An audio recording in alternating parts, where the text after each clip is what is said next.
이 동영상은 제주도 들빛교회의 2025년 7월 27일 비대면 예배 설교 동영상입니다. 오늘의 말씀을 읽겠습니다. 갈라디아서 2장 11절에서 16절까지입니다. 게바가 안디옥에 이르렀을 때에 책망받을 일이 있기로 내가 그를 대면하여 책망하였노라.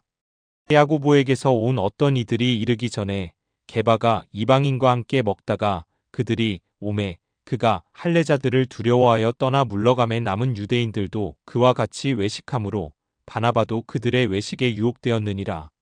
그러므로 나는 그들이 복음의 진리를 따라 바르게 행하지 아니함을 보고 모든 자 앞에서 게바에게 이르되 내가 유대인으로서 이방인을 따르고 유대인답게 살지 아니하면서 어찌하여 억지로 이방인을 유대인답게 살게 하려느냐 하였노라.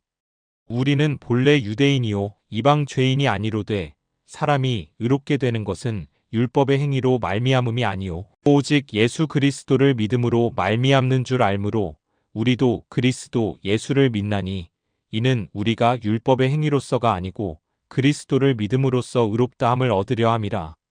율법의 행위로서는 의롭다함을 얻을 육체가 없느니라. 말씀을 아름답게 받겠습니다. 아멘. 이제 모욱빈 목사님께서 갈등, 분쟁, 비평화의 교회라는 제목으로 말씀을 전해주시겠습니다. 모욱빈 목사 인사드립니다. 무척 더운 날씨입니다. 더운 날씨에 혹여라도 건강 상하시는 분들 없기를 바랍니다. 더운데 또 저는 더하여서 오늘 성경 말씀 갈등, 분쟁, 비평화의 교회에 대해서 얘기하려고 합니다.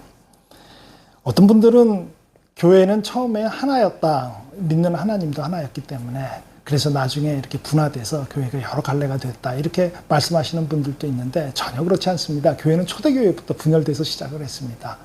비평화였고 대단히 아주 갈등이 심각했습니다. 보통 세 가지로 나누어지지요. 세 가지 분류로. 유대 기독교인들이 있었고 다이아스포라 기독교인들이 있었고 또 이방 기독교인들이 있습니다. 유대 기독교인들은 말 그대로 유대인들이고 팔레스타인에서 모여 살던 이 유대 기독교인들이 예루살렘을 중심으로 해서 모였었죠. 유대교하고 아주 깊은 연관을 갖고 있습니다. 다이아스포라 기독교인들은 저 같은 사람입니다. 자기가 태어나고 성장했던 나라에 살지를 않고 다른 나라에 가서 사는 것이죠. 이들은 유대 기독교인들하고 그렇게 갈등이 없었다고 합니다.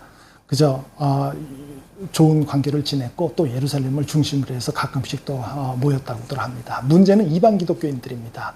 이들은 거기 소아시아를 중심으로 해서 흩어져 살면서 안디옥이라는 것을 중심으로 해서 이들이 모입니다. 이들하고 이 유대 기독교인들, 이방 기독교인들하고 유대 기독교인들하고 이 절대로 화합할 수 없는 그런 심각한 갈등을 오늘 서신서 말씀에서도 보여줍니다. 게바가 이방 기독교인들의 중심지인 안디옥에 방문을 합니다. 게바뿐만 아니라 다른 서신서들을 읽어보면은 바나바, 베드로 이런 사람들 다 자주 방문을 하죠. 거기에 있는 이방 기독교인들하고 식사도 하고 가깝게 지내는 것 같습니다. 그런데 이들한테 이상한 태도가 하나가 나옵니다. 평상시에는 유대인이면서도 유대인 티를 안 내고 이방 기독교인들하고 잘 지냅니다. 그런데 예루살렘 야고보가 보낸 사람들이라고 하는데 야고보는 예루살렘의 감독이었습니다. 이가 파견된 사람이 이 안디옥이나 이렇게 둘러볼 때는 보란 듯이 도망치듯이 슬그머니 피해버립니다. 그 자리에 없는 것처럼 도망가듯이 없어져 버린다는 겁니다. 오늘 성경 말씀에도 게바가 없어지고 바나바까지도 없어진다고 합니다. 바나바는 바울하고 아주 특별한 관계의 사람이죠. 바울이 다소에 칩거하고 있을 때 그냥 아무것도 안 하고 거기에 있을 때 예루살렘에서 바나바를 파송해서 그를 다소에서 나오게 하고 같이 전도 여행을 하는 그런 특별한 관계에 있는 사람. 이 사람마저도 이 갈등에서는 벗어나지 못합니다. 바울은 이들의 이런 위선적인 태도에 굉장히 맹비난을 하죠. 그들은 평상시에는 이방 기독교인들하고 아무 문제도 없는 것처럼 유대인 티도 안 내고 살더니 야고보가 보낸 사람, 예루살렘에서 파견되어 온 사람만 나오기만 하면 보란 듯이 도망가듯이 피해버린다. 도대체 이게 무슨 놈의 태도냐. 아주 맹비난을 합니다. 무슨 일일까요, 정말로? 문제는 유대 기독교인들은 오래전부터 율법을 섬기고 살았습니다. 율법을 섬기고 살았는데 이방 기독교인들도 유대 기독교인들처럼 율법을 섬기느냐 안 섬기느냐 그런 것 가지고 대단히 큰 갈등을 가졌었죠. 이 법을 잘 지키느냐 안 지키느냐의 문제가 아니라 율법을 섬긴다는 의미는 정해진 기간에 금식하는 것, 철야로 기도하는 것, 구제 사업에 참여하는 것, 안식일을 지키는 것 같은 종교적 규범들입니다. 그래서 이 규범을 잘 지키는 경우에는 삶이 의로운 것이고 그렇지 않은 경우에 삶이 의롭지 않은 것이죠. 의롭지 않다는 것은 죄인이라는 것입니다. 이 문제가 얼마나 심각했는지 그 당시에 사도행전 15장에 보면은 예루살렘 공의회까지 열게 됩니다. 거기서 경론을 벌이게 됩니다. 이방 그리스도인에게도 유대 기독교인들이 섬기고 있는 율법을 강요해야 되느냐? 아니, 꼭 그렇게 할 필요가 없다. 경론을 벌이다가 결론은 그렇게 하지 않아도 되는 걸로 결론이 납니다. 그럼에도 불구하고 강경파들은 계속 남아 있어서 이 갈등은 끊이지 않습니다. 서신서를 다 읽어봐도 이 갈등이 마무리되었다고 하는 기록은 없습니다. 이런 극심한 갈등, 이것은 우리 지금 현재의 교회에도 계속해서 재현되고 있습니다. 저는 한국의 교회에서 큰 분열 중에 하나가 전후 처리에 대한 그런 태도의 문제라고 봅니다. 1953년 휴전이 될 때 정전협정을 맺습니다. 아미스틱 어그리먼트라고 지금도 북쪽에 있는 비무장지대 판문각 건물에 가면은 그 당시에 휴전을 맺었던 그런 서류와 책상 모든 것이 그대로 놓여 있습니다. 이 정전협정서의 제4조 60항에는 이렇게 나열됐다고 합니다. 한반도 문제의 평화적 해결을 위해 정전협정의 효력을 발생한 후 3개월 내에 각기 대표들을 파견해서 정치회담을 소집해서 한반도로부터의 모든 외국 군대의 철수 및 한국 문제의 평화적 해결 등의 문제들을 합의할 것을 이에 건의한다라고 규정하고 있습니다. 그렇지만 이거 지켜지지 않았습니다. 3개월 내에 모이지도 않았습니다. 그렇지만 그 다음 해 1954년 4월부터 6월 사이에 모였다고 합니다. 미국, 중국, 소련, 전쟁 참여국 19개 국가가 모여서 여기에 이 조항에 나와 있는 그 의제대로 외국 군대 철수와 한반도 문제 평화적 해결에 대해서 의논을 했습니다. 그때도 아무런 결론을 맺지 못하고 흩어져 버렸습니다. 그것이 그런 상태가 지금까지 이어오고 있는 것입니다. 세월이 흘러서 한 20년 후에 북한에서 정전협정 4조 60항, 아까 말씀드렸던 그 항을 다시 제기합니다. 1972년 일본 언론을 통해서 정전협정에 대치하는 남북한의 평화협정을 북한에서 제기하는데 한국에서는 평화협정을 포함한 평화체제가 북한에서 먼저 선점한 의제라는 이유로 한반도의 평화체제에 대해서 담론을 일체 금지시켜버립니다. 그런 말 하면 붙잡혀갑니다. 다시 20년이 지나죠. 그런데 그때는 유엔 동시가입을 하죠. 그러면서 노태우 정부가 그 당시 노태우 정부가 평화협정 체결을 제안합니다. 유엔의 연설에서도 그랬고 또 법적으로도 그렇게 합니다. 그때부터 한국의 시민사회가 평화체제의 담론을 시작을 합니다. 그리고 한반도 분단체제에 적극적으로 개입하기 시작을 합니다.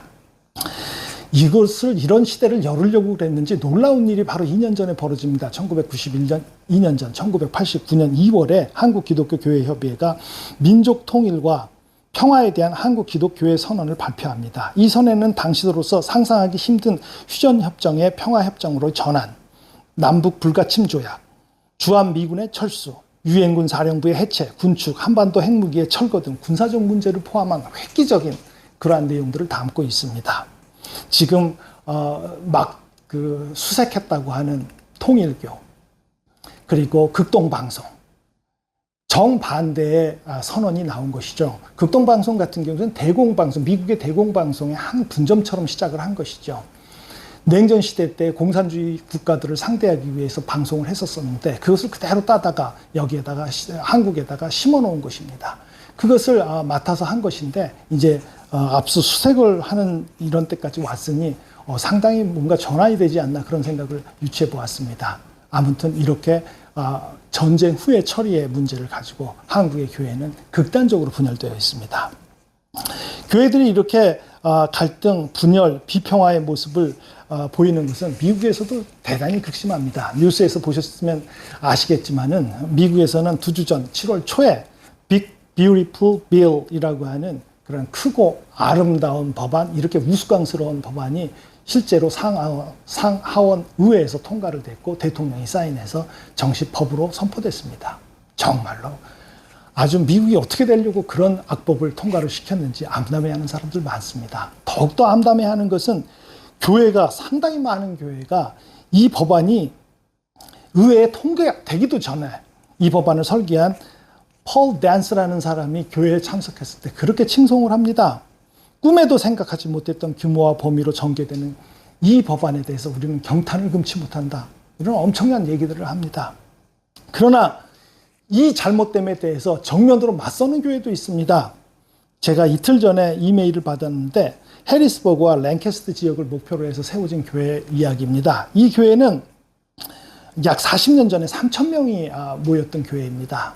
그런데 이 교회가 이민자들, 서류 미비자들, 특히 공산권 국가였던 그런 그 냉전 시대가 끝나고는 이제 전환됐죠. 그 국가들에서 오는 이민자들을 맞이했다. 그 이민자들을 허용했다, 교회가. 그렇게 해서 이 교회가 대단히 갈등에 스스로 휩싸이게 되죠. 그래서 나중에 9명으로 줄어듭니다. 3,000명의 교회가 그런 갈등 때문에 9명으로 줄어듭니다. 게다가 해리스버그 지역의회에서는 이런 이제 교회가 더 이상 관리가 안 되겠구나. 이제 그 관리 미비 상태를 이유로 해서 이 교회 폐쇄 명령서를 보냅니다.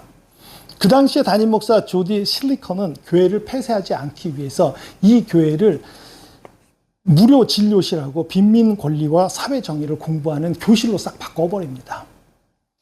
가난한 이민자들을 맞이하면서, 특히 공산권에서 온 이민자들을 맞이하면서 이들을 진료해 주면서 이 교회는 50개 국가의 국기를 구에다가 천장에다가 매달아 놨습니다.